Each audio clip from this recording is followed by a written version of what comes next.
Ayan! Malapit ko na itong matapos yung baybayan ni Cutie Bird pati ni Happy Bird. Konti na lang. Mabubuko na to.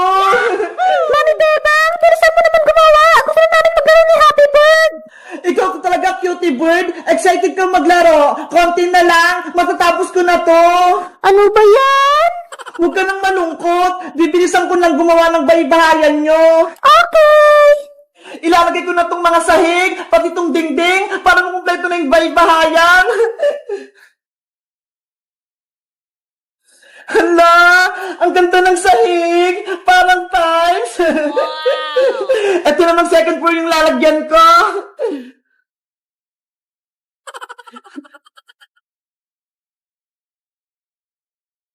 Sunod naman, etong terrace. Ayan! Mami Bebang, pwede na ba kami dyan sa loob? Mamaya na, Cutie Bird, hindi pa siya tapos. Gusto ko na maglaro kasama si Happy Bird. Eto na, tatapusin ko na. Ilalagay ko na tong mga dingding para may harang yung bahay nyo.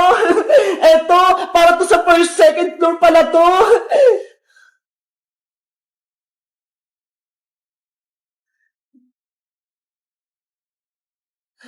At ito naman, para to sa first floor.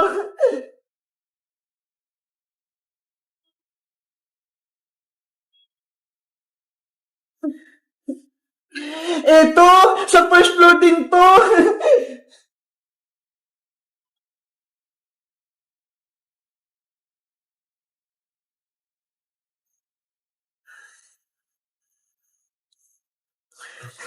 Ito sa first floor din.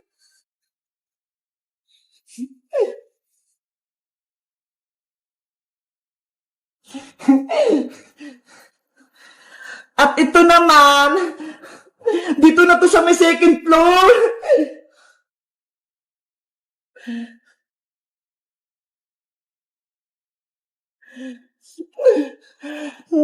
Ay, ito! Sa bubong naman to! Paano ba to? Ayan! Ate Bebang, hindi ganyan yan. Tutupiin mo yung bubong. Oo nga, no?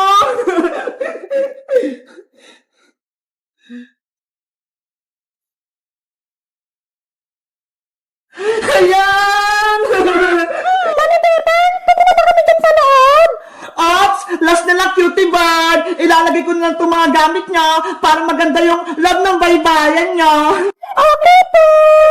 Etong bathtub, tsaka tong bowl sa may CR to.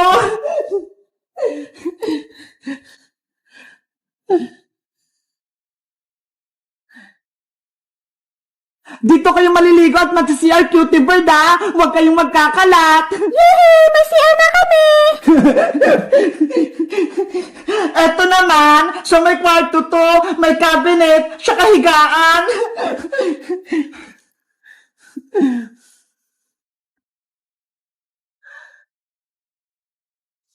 Wow! Ayan! Ito, saan naman kaya to? Ay, alam ko na! Sa sala to!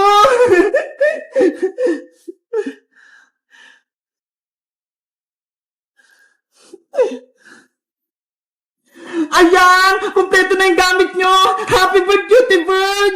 Yay! Pwede namin maglaro ng baybayan. Aw, aw, aw, aw. Ay! Tignan nyo, Happy birthday, Cutie Bird, oh! May aso pa pala kayo itong laruan!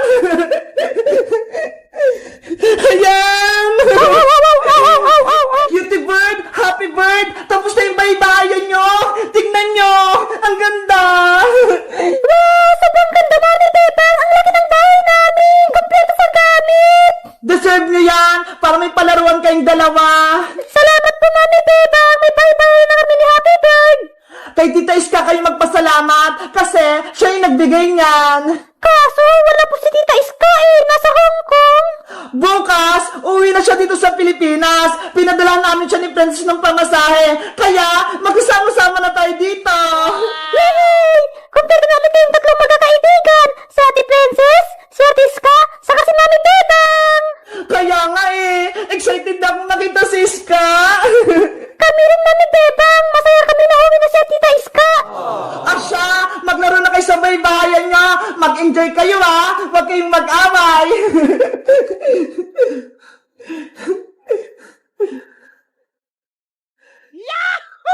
Ayan! Thank you, Mami Bebang! Ang saya namin ni Happy Bird! You're welcome! Guys, may masaya akong balita. Si Iska, uwi na rin tubo ko sa Pilipinas. Masaya ba kayo? Mag-comment lang kayo. Bye-bye!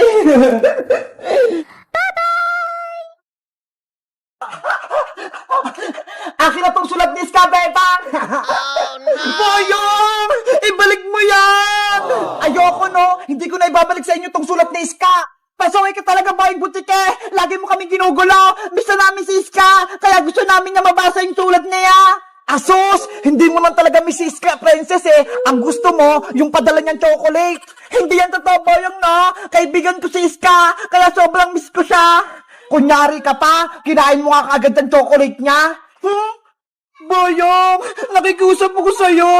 Ibalik mo yung sulat ni Iska. Please. Ibibigay ko lang sa inyo to kung may kapalit. Gusto ko yung hawak mong chocolate na Toblerone, Bebang. Ayaw namin, no? Ang sarap kayo ng chocolate. Tapos ibibigay lang namin sa'yo. Hindi pwede, no? Kung ayaw niyong ibigay yan, pupunitin ko tong sulat ni Iska. Huwag, Boyong! Gusto namin mabasa yung sulat. Ibibigay niyo ba yung chocolate o hindi? Pupunitin ko na to. Napakasabay mo talaga, Boyong Butike. Hindi naman sa yung sulat na yan, ah. Bebang, huwag kang pumayag sa gusto ni Boyong. Pagbilang kong 3, pupunitin ko na to. 1, 2, 3. Eto na! Ibibigay ko na sa itong chocolate. Huwag mo lang punitin yung sulat ni Iska. Pero Bebang, masarap yung chocolate ni Iska. Huwag mong ibigay kay Boyong. Anong gusto mo, princess? Yung sulat ni Iska o itong chocolate? Siyempre, yung chocolate. Ikaw talaga, matakaw. Ayaw bang malaman kung anong sinulat sa atin ni Iska? Malay mo, importante yung sasabihin niya. Oo nga, no? Sige na nga, ibigay mo na nga kay Boyong yung white na chocolate. Ano, ibibigay niyo ba yung chocolate o pupunitin ko tong sulat? Boyong, eto na, ibibigay na namin tong isang chocolate. Yes, may chocolate na ako. Princess, iabot mo to kay Boyong, tapos kunin mo yung sulat. Sayang talaga tong chocolate. Ang laki-laki pa naman. Hayaan mo na. Meron pa naman ako dito eh. Bibigyan kita. Akin na yung chocolate, princess. Baka mamaya, kainin mo pa yan eh. Eto na, excited ka naman masyado, Boyong.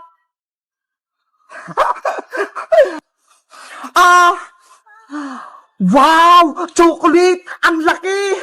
Ibigay mo na sa akin yung sulat ni Iska. Sa'yo na tong sulat. Princess! Halika na rito! Bilis!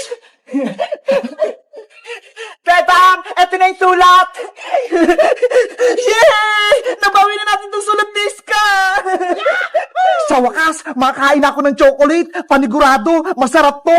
Bubuksan ko nga. Ano to? Walang laman? Walang chocolate? Akala mo, may isa mo kami, Boyong, na nasa akin yung laman ng chocolate? Eto, ha? Ano? Nakibibag yung chocolate ko? Kinuha ko tong laman bago ko ibigay yung chocolate sa'yo. Ang galing mo, Beba! Naloko mo si Boyong! Hoy! Akin ang chocolate ko! Bebe! Hindi namin ibibigay sa'yo ta! Princess, halika na! Pasok na tayo sa bahay! Wala kang chocolate, Boyong! Bebang! Princess! Lagot kayo sa akin! Guys, nabawi na namin yung sulat kay Boyong. Ang ganda ng plano ko, di ba? Sa tingin nyo guys, ano kayang sinulat sa amin ni Iska? Mag-comment lang kayo para sa part 3. Bye-bye! Bebang, tulungan mo ko. Ginawa kong palaka ni Princess. Kokak. Iska, nandyan ako. Iniligtas kita. Taps. Huwag kang lalapit dito, Bebang. Pero Princess, kukunin ko si Iska. Akin lang si palakang Iska. Hindi mo siya pwedeng kunin. Princess, ayoko sa'yo. Ikaw na ang alaga ko, Iska. Hindi na kita ibibigay kay Bebang. Ang sama-sama mo, Princess. Ginawa mo akong palaka. Ibalik mo ako sa dati. Kasalanan mo kung naging palaka ka, mas pinili mo pa si Bebang kaysa sa akin? Bebang, tulungan mo ko! Kokak! Kawawa naman si Iska! Rafaela, anong gagawin natin para bumalik si Iska sa magiging tao? Wala akong magagawa, Bebang. Wala akong kapangyarihan. Dapat mabawi natin yung magic wand ko mula kay Princess. Paano? May magic nga si Princess eh. Malakas siya. Baka mamaya gawin niya rin tayong palaka. Kasalanan ko to. Hindi sana nangyari maging palaka si Iska kung hindi ko nawala yung magic wand ko.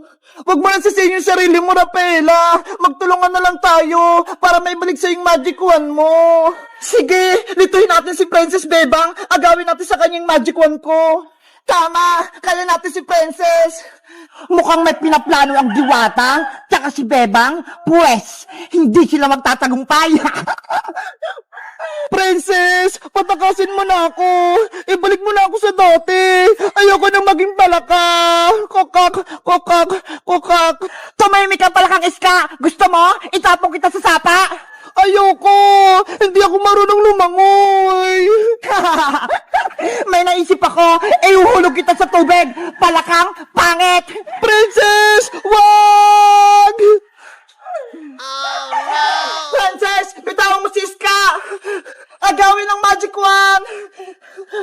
Sige, lumapit lang kayo! Sugad! Abra! Kadabra! Nasaan na si Princess? Nawala siya! Ano, Pepang? Akala nyo, mahuli nyo ako ng basta-basta? Hindi na! Nandun siya sa likod! Paano nangyari yun? Yari, marunong na rin siya mag-teleport! Hawak ko ang magic wand! Kaya kong gawin lahat! Sombambini! Bananini! Bebang! Ilag! Ah! Oh no! Kawawang Bebang! Hindi na siya makakalaban sa akin! Ang sama-sama mo, Princess! May magic ka lang! Pinahirapan mo kami! Ngayon, matitikman mo yung paghiganti ko sa'yo! Tralalayo! Gagamit na naman siya ng powers! Bebang! Tumakbo ka na! Tralala! Aray ko! Kawawa naman si Bebang! Natamaan siya! Sumuko ka na, Bebang, para hindi ka na masaktan. Lumuhod ka at magbakaawa ka rito sa harap ko. Malay mo, maging kakampa kita at gawin pa kitang alalay. Hindi ako kakampi sa'yo, Princess. Ayoko maging masama katulad mo. Pwes, tikman mo po tong powers ko. Tung-tung-tung! Sahur! Tama na, Princess! Ah! Rafaela! Ganyan ka ba talaga, Princess, sa mga kaibigan mo? Pinahihirapan mo sila. Wala kang puso. May puso ako, pero kasing tigas na ng bato. Hindi na ako naawa sa kanila. Kailangan kong mabawi yung magic wand ko para hindi na maging masama si Princess.